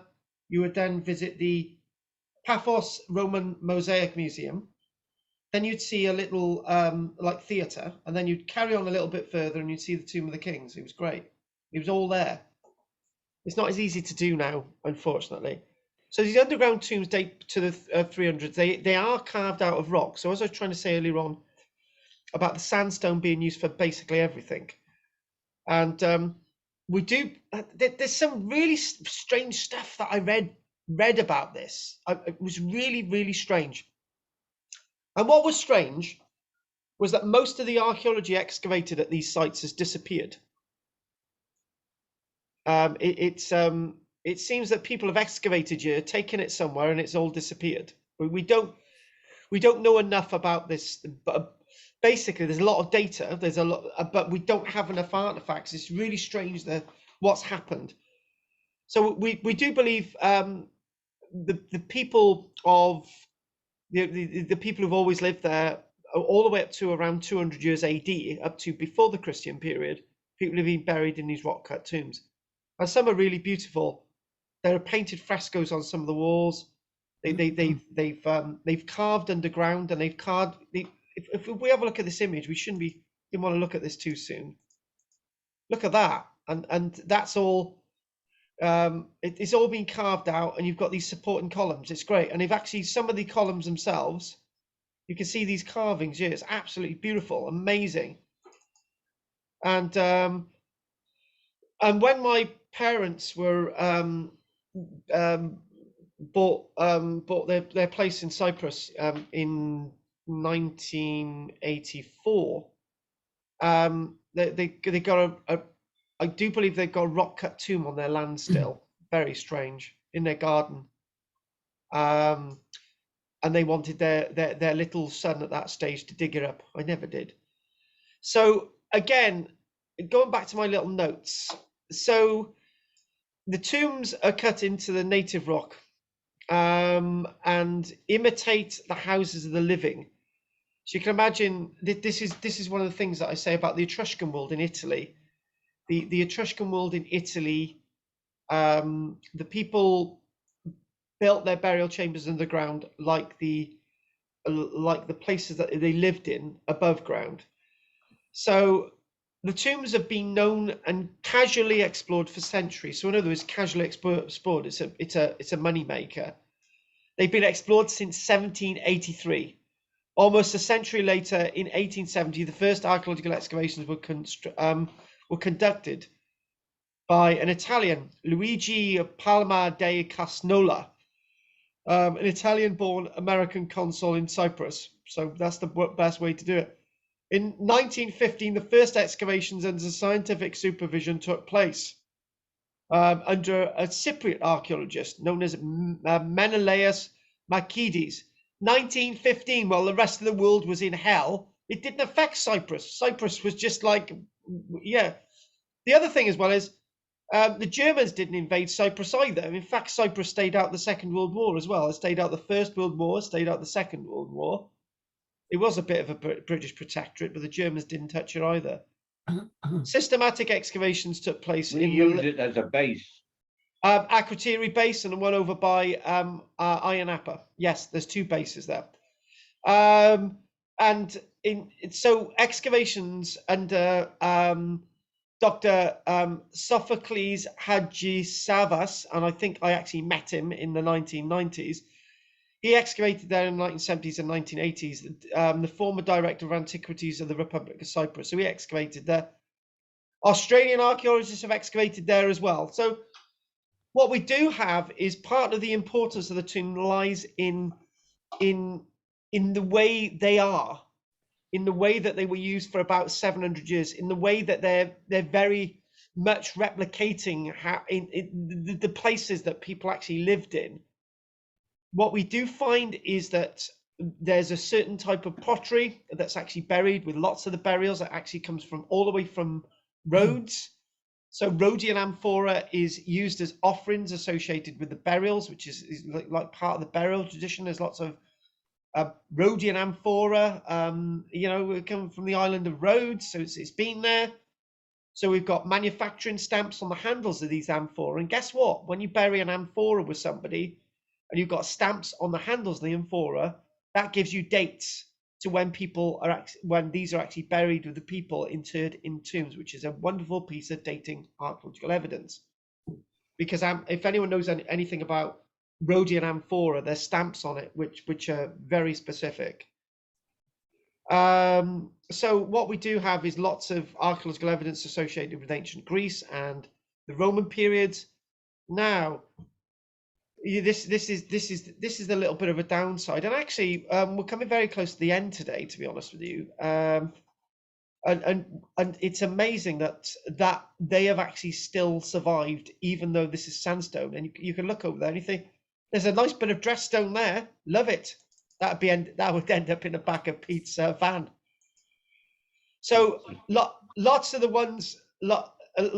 tombs that you do see in Cyprus around Paphos, the new ones that they find are like this. Lots of them. And I think they may have found one about 20 years ago that was relatively intact, one of the first. Look at that there. So what they're doing, they're replicating in life as you want to live in death, right? So you can imagine this sort of peri-style sort of a veranda-like structure with these wonderful Doric columns, probably dating back to about 200 years BC. So this last thing that I'm going to read out to you, I'm going to read it word for word. So it's quite brief.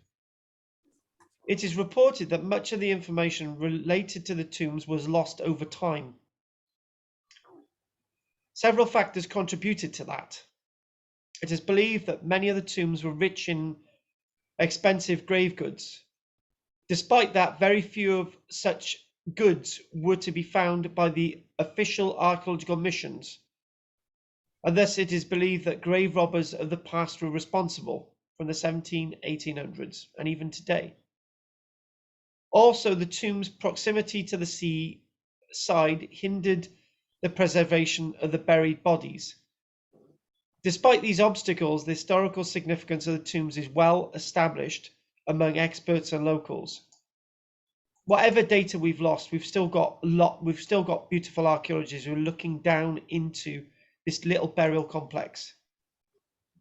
And again, it's amazing. On the Akrotiri base, there are similar things like this where the underground's been hollowed out and there's burials like this. And at Akrotiri on the base, actually, where they got the Akrotiri Archaeological Society, they've got one of the oldest. It's a huge Neolithic well associated with the spring. It's amazing. But anyway, again, give you an idea. Just this is a brief bit of an overview. And constantly, when there's planning permission given, they're usually finding archaeological remains underneath their buildings. And look at this. It's almost as if you're going in amongst the ground and you're thinking, oh, well, I could live here. But in fact, these are burial chambers. And you've got a nice bit of dressed carved stone there. And it almost looks like house-like. Windows and doorways. And in fact, this is the burial chamber. And actually, last image of today. So you've got this little niche here and more carvings in the rock, this beautiful sandstone. And again, today I've just given you such a minor overview of Cyprus, but to give you a massive diversity of what is in Cyprus. Hopefully I've achieved that for you to look more, and maybe one day we could come back to Cyprus and look at it in a little bit more detail, a specific site. So let's call that a day now. Are there any questions? No. Yeah. Now that last set of columns you showed us were sections. Yes, I saw The other that. columns which you showed out, they were out in the open, and they looked as though they were not sections. They were from one solid piece of Yes, I saw marble, that if you as like. well, Pete. Two of Yeah. them were solid Now and the the others columns, were the sections. columns. Yeah. Is this what you're Doric talking about? columns. No, Oh, the columns. The Doric ones. Yeah, there. So you can Those. see they're obviously sections. Pieces. Yeah. So the best, the easiest way of explaining how this was done engineering wise, they didn't have any Yeah. aquaclops there. But the So- other columns Yeah, seem to be a single piece.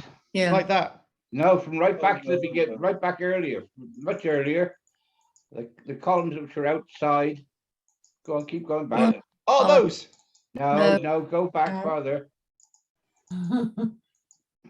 The columns you showed, did it? Yeah, they're around the gymnasium or something, weren't they? Oh, Yeah. right, those. Yeah, there they are. Those. Yeah. Solid. When you come up close, they seem to be Ah, sections, do they? That looks to be one piece of marble. that is one piece of marble. It Yeah. is Yeah. well spotted. That's unusual. Yeah. It Oh, is yeah, so unusual. Oh, they are one piece of marble. All right, They're yeah, you are. absolutely amazing. And that's actually the point I was making, but I didn't actually see the point I was actually making. Because if they had collapsed, they would be in bits. Right, yeah, I Oh, see. yeah. Yeah. Yeah. So in other words, they have stood like that in time immemorial. Yeah, that good point, Pete. I Very don't good think point. I've ever seen columns like that before. No, I've never seen them like that.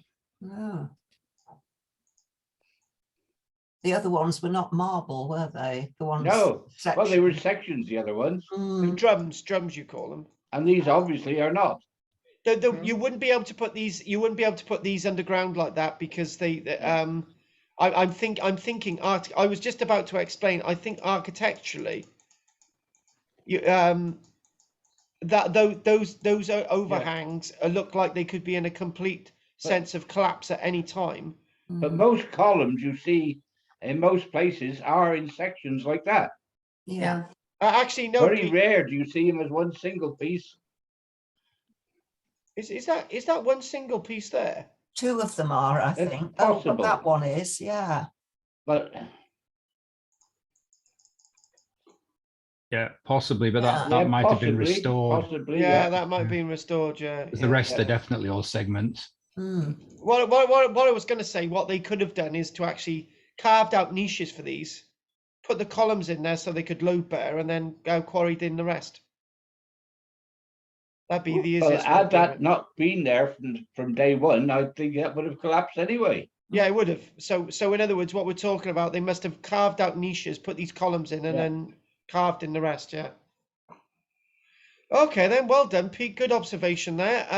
What about? So yeah, yes, we are looking. You see, we're not just listening to you rapid on. We are looking. Yeah, Jessica don't give you a chance though to speak. She's. I tell you what, Jessica, the new black uniform that she wears from Hugo Boss, it's worrying me. Right, Anne. No, I'm with questions. Very, Yeah. very different. Almost two halves. Yes. I felt it was almost two halves, but it was Yes. interesting. Yeah, no, it was two halves. The other half needed to be very much lighter Yeah, because the first, yeah. yes, very much so. A game of two halves. Right, talking about, right, what I'm going to do, I'm going to say goodbye to David because I know as soon as I ask him any questions, right, he goes. Right, see you next week, David. So any questions?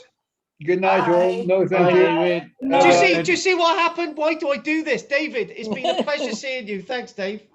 Drina, anything you'd like to say, darling? And David's comments about you earlier on were cringy. Go on. Well, it was a bit about the headless statues. Didn't the Romans have removable heads?